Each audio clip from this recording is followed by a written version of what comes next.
Hi everyone, I'm Stefanie Valenino and I'm here for part 2 of the Ludington Library Junior Room's 4-part American Sign Language series. I'm a certified elementary school teacher with a degree from Westchester University of Pennsylvania, along with 2 minors in literacy with an elementary reading focus and in deaf studies with a focus on both the culture track and language track. I am hearing, not deaf or hard of hearing, but I completed the deaf studies program and was also a tutor for elementary and intermediate sign language classes for Westchester's Learning Center. If ASL is something that you are serious about learning, please utilize resources created and run by deaf or hard of hearing individuals. My favorites are listed down below. Bill Vickers with LifePrint, Handspeak, 58 Creativity, The Daily Moth, ASL Nook, and there's many more. In part 1, we covered colors and numbers 0 through 100.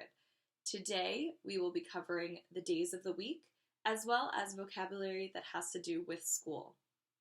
As always, with each word, I'm going to sign it first, and then talk about the 5 parameters of ASL, which are hand shape, orientation, location, movement, and signals if applicable.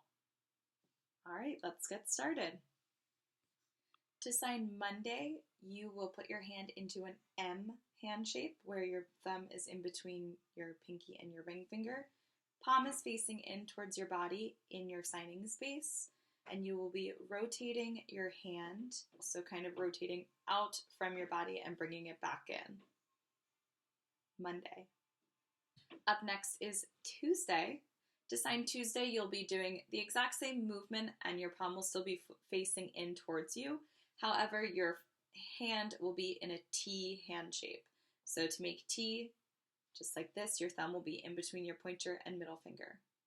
Tuesday. Wednesday, again, we're going to be following the same pattern, but our hand will be in a W hand shape. Wednesday. To sign Thursday, this one is still similar to the other 3 that we've learned so far. The only difference is that you start with a T and then switch to an H while you circle. Thursday. For Friday, you're going to be doing the exact same thing, but your hand shape will be an F, just like this. Friday. Saturday, again, the same exact thing. Hand shape becomes an S for Saturday, and you'll circle it just like you have been for the others. Saturday. And last but not least, for the days of the week is Sunday. Sunday is the only sign that is completely different from the others. And what you're going to do with both of your hands out in front of you, palms facing out, and your fingers spread out a little bit, you'll be circling your hands away from your body. So both hands will start in the middle and circle out for Sunday. All right, and those are the days of the week. Let's move on to some vocabulary signs that have to do with school. To sign the word school, you're going to be taking both your hands with your fingers together, flat palms, facing each other. And your dominant hand, so in my case I'm right-handed, so my right hand will be on top, and you're going to tap your non-dominant hand 2 times. School. For the sign teach, you're going to have both of your hands in this, what we call flat O shape. It's kind of if you have an O, but then you squish it down. You're going to start at your forehead, and you're going to slide your hands outward towards the person that you're teaching. So for example, I am teaching you, but if you were teaching me, you would start at the other person and slide towards yourself. So it's kind of cool. It's one of those directional verbs that depending on who is teaching who, you can kind of show that with the verb, which is something that's really cool. To sign learn, you're going to have your dominant hand in a flat O and your non-dominant hand in flat in front of you. Your dominant hand is going to start on your palm of the other hand and then move up to your forehead. I like to think of this like you're taking a book and you are taking that knowledge and sticking it into your head. For teacher, you're going to take what you learned from teach and just add the sign for person. So your hands are going to be flat, fingers together, and you're just going to start kind of at the top and slide down for person. So teach and person, makes teacher. Next up, for student, you're going to have the same concept as it was for teacher. Take learn and then add person at the end. A student is a person who learns, learn, person, student. For think, you're going to take your dominant hand in a one hand shape and touch the side of your forehead. Think. A way that you could use some signals for this sign is to show that you're thinking. Maybe you'll have a furrowed brow or maybe a raised brow, like I think. But those are just some ways that you could add expressions to the sign. To sign no, you're going to take your hand, your dominant hand, and we call this a B bent. So you're going to just kind of take your fingers and bend them down and tap the side of your head just like you did for think. The only difference here is just your hand is all of your fingers kind of bent to your forehead. To sign word, your dominant hand will be in a G hand shape. Your non-dominant hand will be in a one hand shape. With your palms facing each other, your dominant hand is going to tap 2 times. Word. For sentence, both of your hands are going to be in F hand shape with your palms kind of facing each other, fingers kind of towards the ground in front of you. They're going to start together and your dominant hand is going to kind of swiggle out, kind of like this. Like you're writing a sentence. Sentence.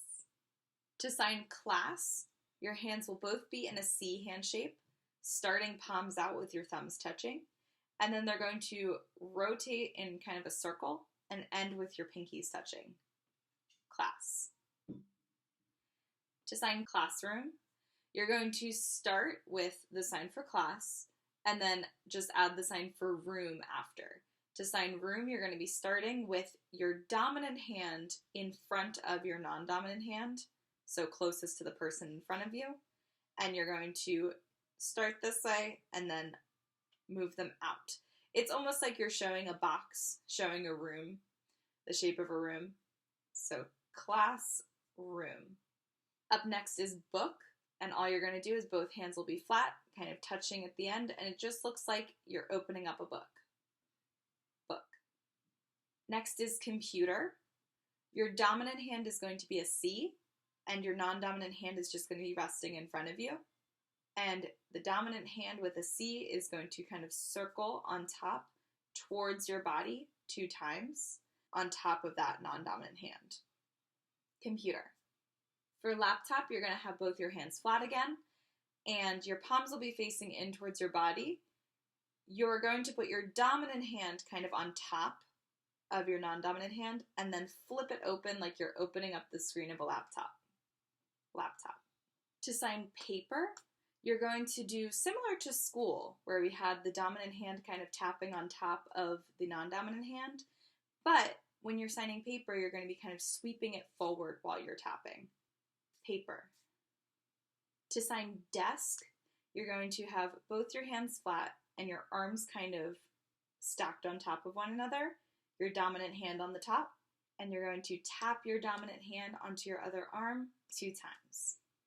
To sign question, you're going to have your dominant hand out in your signing space and go from a 1 hand shape to an X hand shape 2 times. Question. And with this, you might use some expression to show that you have a question. So again, maybe some furrowed brows, or kind of maybe if you're a little confused, you might be like, question. So just showing and using that expression again.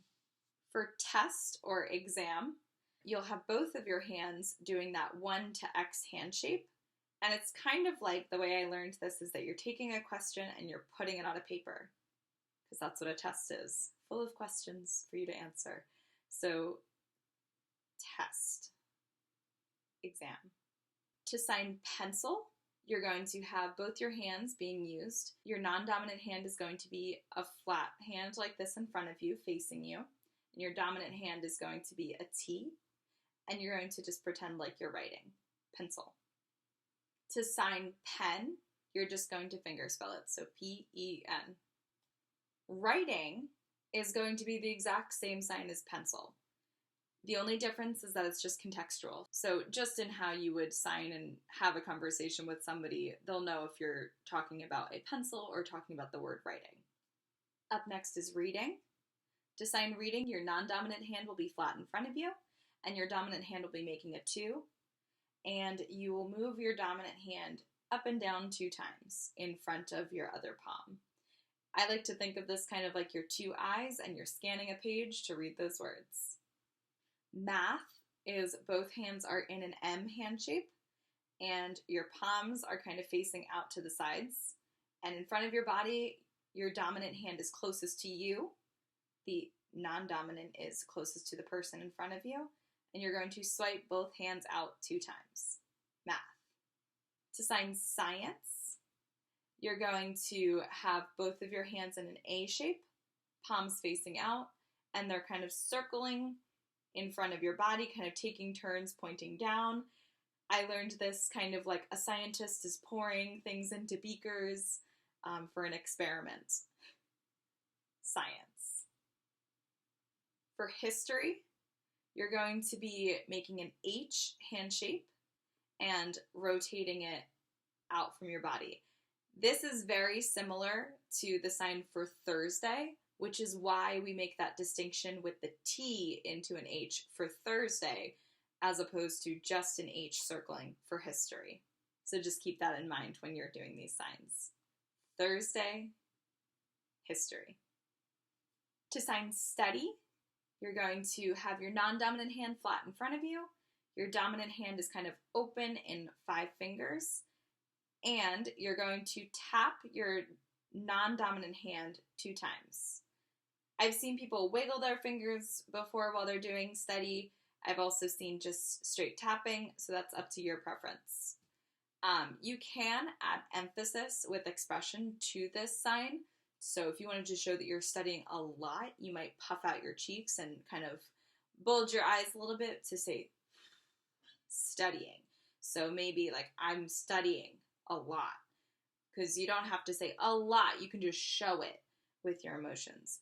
So I'm studying a lot, as opposed to just studying. Up next is practice, where your dominant hand is kind of like a fist, like an A shape, facing down towards the ground, and your non-dominant hand I've seen either as a 1 or as all of your fingers out. That's up to your preference, whatever feels more comfortable. But your dominant hand is going to kind of slide back and forth on the top of your other hand. So either practice or practice, up to you. And again, with this word practice, you can do the same thing you did with study, and to show that you're practicing a lot, you can just kind of puff out those cheeks and kind of just show it with your body movement and with your expressions. So to practice a lot would be signed, really showing that you're practicing, kind of leaning into it, showing it without face to really use that expression and those facial expressions. Thank you for watching. Comment below what your favorite sign was today and any questions you may have. Check out Ludington Library's Facebook page for future events. I will see you again on May 8th for part 3 in our 4-part American Sign Language series for the Ludington Library Junior Room here on the Ludington Library Facebook page. See you later!